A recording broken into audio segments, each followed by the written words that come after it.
So our presentation is about zooming in on the previous conversations and discussions we've had over the last 2 days, the big picture of how does BIM get implemented into construction industry.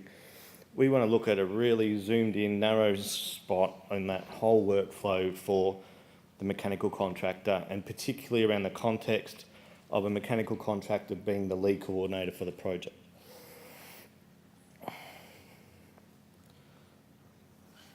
Oh, where's the clicker? Oh, yeah. Come on, so look on here. Technical Services Officer. There we go. Beautiful. So just before we start, a little bit about D&E. D&E is a Victorian-based mechanical contractor. We have approximately 300 staff. We work predominantly in the Victorian market. We've done a few projects interstate and internationally. We manufacture our own pipe and duct. We consist of about 150 odd plumbers, a service division, commissioning team, technical services, which is our nice marketing word for engineering and drafting team, obviously project management and other admin support. A little bit more about what Nigel and I do. Collectively, we have 27 years experience leading projects with strong coordination objectives, where we actively participate and facilitate coordination meetings and have moved into using 3D technology to help us do this. By leading these meetings, we're including our design development and our lessons learned and best practices for our commissioning and installation teams. And this is giving our clients holistic solutions. On the slideshow behind me, you'll see some significant projects we've just completed, being VCCC, the Victorian Comprehensive Cancer Centre, Epworth Richmond, the Chadstone Shopping Centre, and the Simmons Stadium project. So in this session in particular, we're going to walk you through some of the key points we see as vital for successful coordination, particularly around using Revit and Navisworks. Excuse me. I want to talk to you a little bit about developing and implementing a coordination strategy for our project. Nigel's going to come and talk to you in a little bit more detail about leading the process, about what our responsibilities are as lead coordinators, mechanical contractors, and also what we would require from our head contractors to support us in our role as the lead coordinator. We're also going to talk about producing and delivering... Zapper. There we go. Woo, caught up. We're also going to talk about producing and delivering the updated coordinated models and how we harness and leverage that information for not just us at D&E, but the whole project team. And we use... wrong one.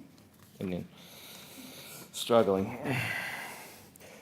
So why do we do all this coordination work at the front? We've heard many discussions and thoughts throughout this last couple of days about connecting people with information, and the goal of being improving the efficiency for everyone, not just improving efficiency for our people at D&E, improving efficiency for the head contractor, and making sure our projects are delivered on time, on budget, and the building owner has a successful experience. So your company, as a mechanical contractor or lead coordinator, will have a generic workflow that you've no doubt adopted over many years of your business. And we need to consider how we're going to break that workflow down and tweak it and adapt it to suit our project. It might be whole floor plates, and in the case of VCCC, that was a 22-storey building from B6 to the top. Did we want to do it? The model was too big to have 22 floors. It was way too detailed. We ended up breaking it down into level by level structures. Then do we need to coordinate it down into smaller chunks of information to just make the whole process a little bit more manageable and not as daunting?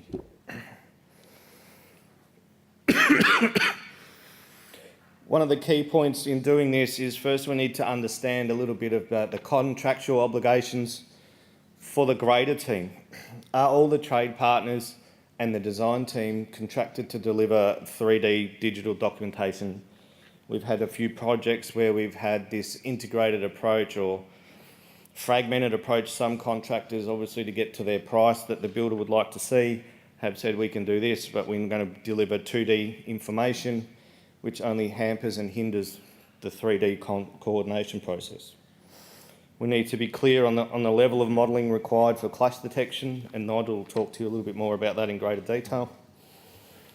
We need to define roles and responsibilities for each of the stakeholders in the construction team. What are our roles and responsibilities as a lead coordinator?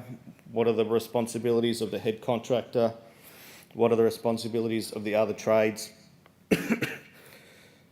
We also need to discuss and come up with an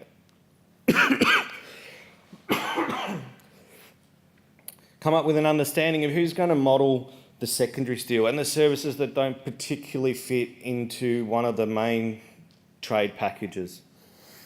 We also need to make sure that the trades understand there's an obligation at some point to model their subcontractors' works, Mechalec, the dry fire, pneumatic tube, the diesel lines if you've got diesel backup generators, the AV lighting and fixtures. At this point, it's also a good time to reconfirm the level of detail required for your modelling process. Typically, that would be set out in your BIM implementation plan for the project. That's usually done early on in the contract phase or bidding time. And as things get negotiated and awarded, we need to reconfirm what it is we're actually trying to do. The next thing to help this along is we still give our trades and other people a little bit of a helping hand. We like to still use the setting out of service zones. Some people might consider this still old school. We think this is still really relative to what we do, and even more important in the 3D world, because you set the guidelines and some basic parameters around where we expect people to be in the ceiling space in particular. And the more we can get people to adopt and stick to, as best we can, these zones, it just improves our speed in the clash detection process and our efficiencies. We need a clear program that allows services to draw in turn. I've got an example of our simplified process for up here. We like to start with the hydraulics, the drainage and the siphonic systems, as they obviously have constraints around grade and fall, whether it's falling for waste or running flat for the siphonics to work. Then we like to consider the mechanical contractors' works, because they are the biggest, generally servicing the ceiling space and occupying the most space, and it's somewhat rather inflexible when moving. Then we send it to the electrician for cable trays, access. We're seeing more and more increase in having to have access to cable trays for future works and ongoing growth within the projects after delivery. Cheers, buddy. It's got scotch in there, or? No. Oh, was that after? All right. Then we send it to the fire contractor last as one of the major trades, because rangers can duck and weave and do that relatively quickly. The last thing, then we run a clash report after we've compiled all this information. We do the fancy things with Navisworks. We then hold a meeting. We make decisions and discussions about who's moving where to resolve problems and come up with coordinated solutions. So there's a lot of information going around here, and everyone wants the latest information. We accept that, we understand that. There's a question that probably needs to be answered before we even enter that process, and that is, how often are we going to upload models? Where do we upload models to? And who's responsible for uploading those models?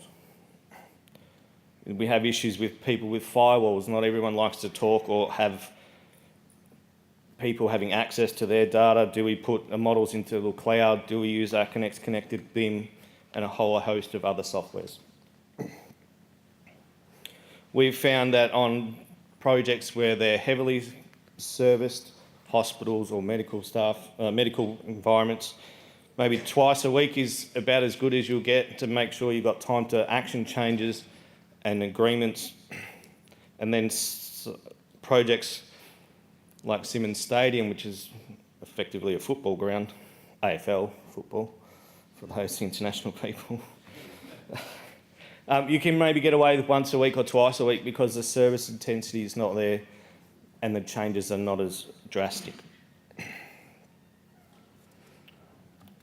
So now I'm going to pass over to Nigel, who's going to explain a little bit more about leading our processes, and then I'll come back to talk a bit more about our goals and objectives of the process and a quick summation.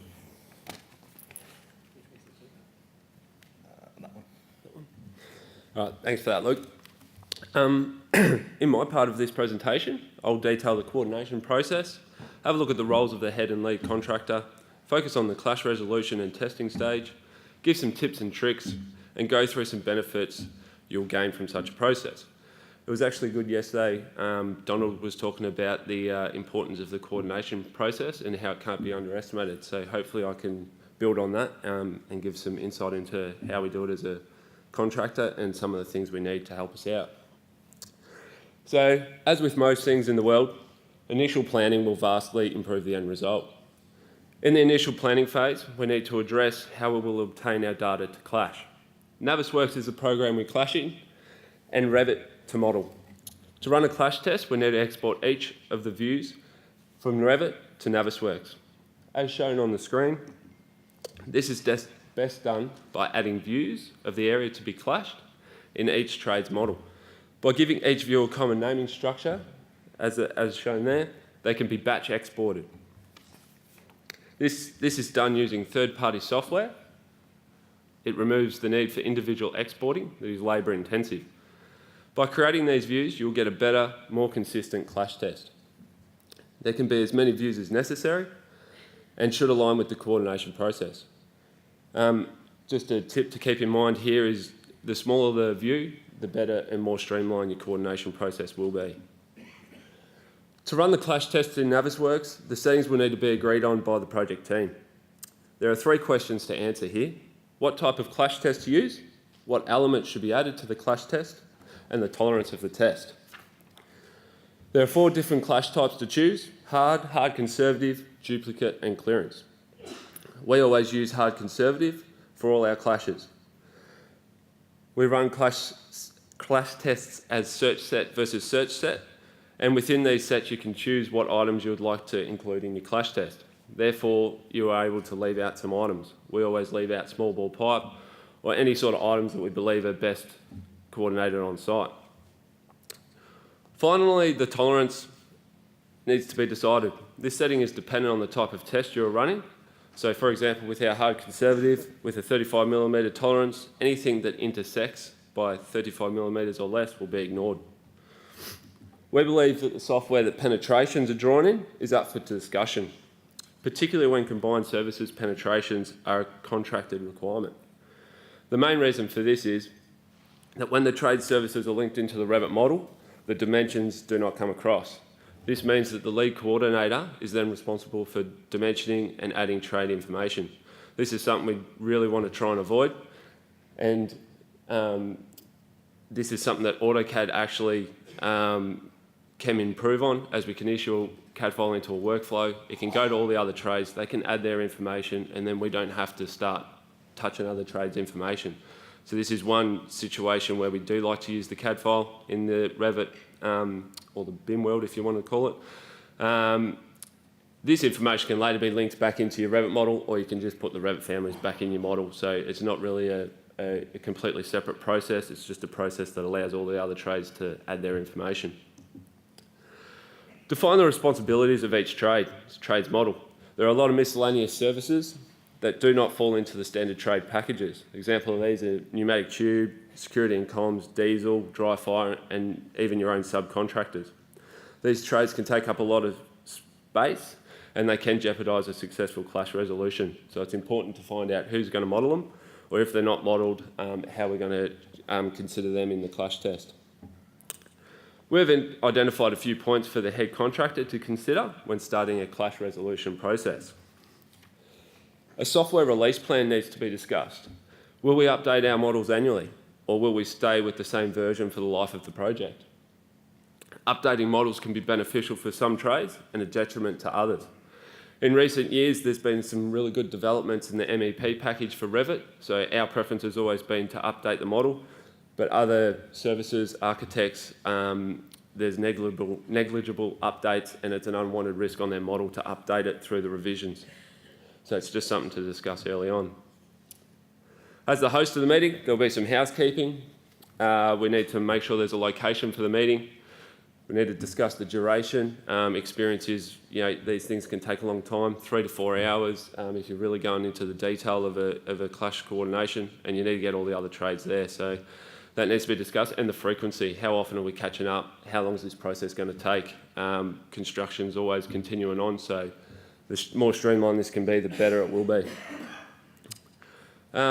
Obviously, a computer needs to be provided with Navisworks Manage, a large screen, preferably a smart board, it would be our preference. So to ensure the success of a meeting, the head contractor needs to be empowered to make decisions. They need to be active in assisting trades with client-affected clashes in particular. Model updates and clash resolution needs to be tracked and enforced. The lead contractor can produce some tools to help this out, and I'll discuss some of those later. The people involved in the meeting will be the key ingredient to the coordination. It is the head contractor's role to get the relevant people in the room. It works best when a drafting and a site are represented, and these people need to make decisions for their related trades. The head contractor may need to be the mediator between two trades when a clash resolution cannot be met. Just make sure everybody's working together for the common good of the project. Finally, all trades need to author their shop drawings from the model. We've had situations in the past where trades have participated in the coordination meetings, updated their models, we've got to a zero clash, and then for various reasons transferred it back into CAD to produce their shop drawings, and while it's in CAD they've made changes causing significant issues on site. So what are the tasks the lead coordinator is responsible for? They're the distributor. They're going to distribute all the coordination documents and models. You'll need to export all trades models to Navisworks, and as discussed, batch exporting will save a lot of time here. You need to build and conduct clash tests in Navisworks. Publish the results. During this process, you'll be required to group clashes, and I've got some more information on grouping later. The media to which results are published are the clash report, as shown here. That includes a thumbnail of the clash. It records who is responsible for the clash, and it also gives a status of the clash. A published Navis file needs to be issued with this clash report, and after the meeting, a final clash progress report. We have an example of ours up here, and this will be the main tool for the head contractor to track progress between the trades. The lead coordinator also needs to be the facilitator. We have found bringing an overall print of the area to the meeting helps this process. Again, it's probably a little bit old school, but I found it really cumbersome to try and add the information directly into Navisworks while there's a meeting going on, multiple trades talking, we're orbiting around the model. It's really hard to keep up. So we use this method of just scribbling on there. We've seen smarter clash resolution implementing this method, as previous decisions can be seen quickly and we don't seem to cause ourselves more trouble. Fix a problem, cause a problem. We seem to keep track of that a lot better. And when you get back to the office, this can be added back into the Navisworks, into your viewpoints, and issued out to all the other trades. When you first run your clash test, you're likely to get hundreds, if not thousands, of clashes.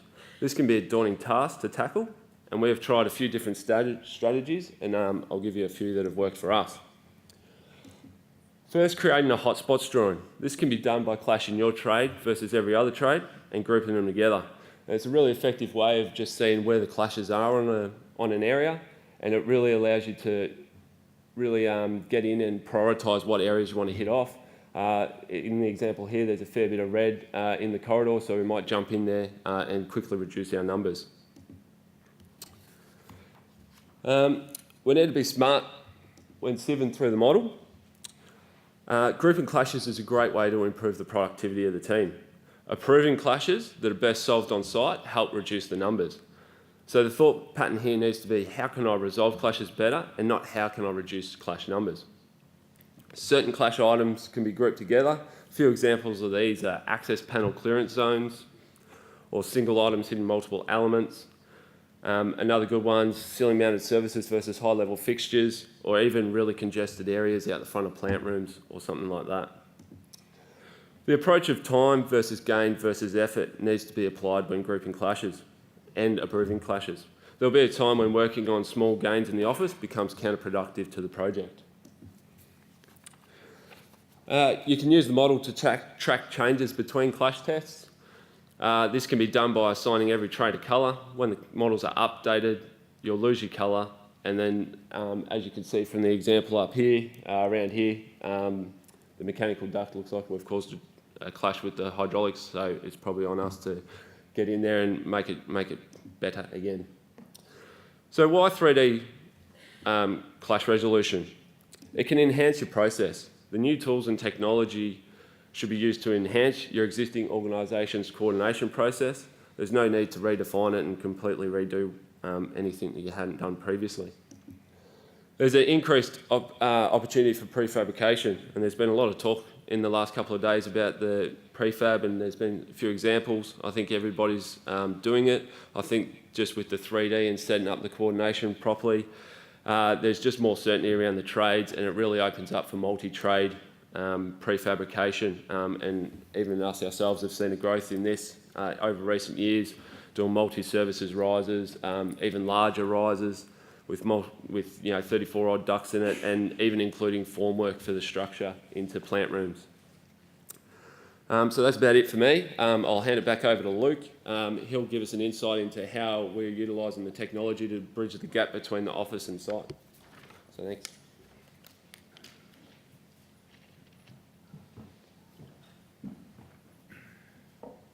Tag, I'm back here. Thanks, Nigel. So as we heard over the last little while and all the different presentations today, we have a big challenge to try and bridge the gap and connect the data in the model to the power of the people on the site, to make it simple, quick, efficient for them to do their job and ultimately build a project. So the goal, as Nigel said, why 3D? Ultimately, we want to increase our site productivity as well as the productivity to the rest of the business and all the little add-on bits, the commissioning team, not just our plumbers and installers on site. And we also want to give them information that allows efficient on-site problem solving to get the job moving. So how have we done this?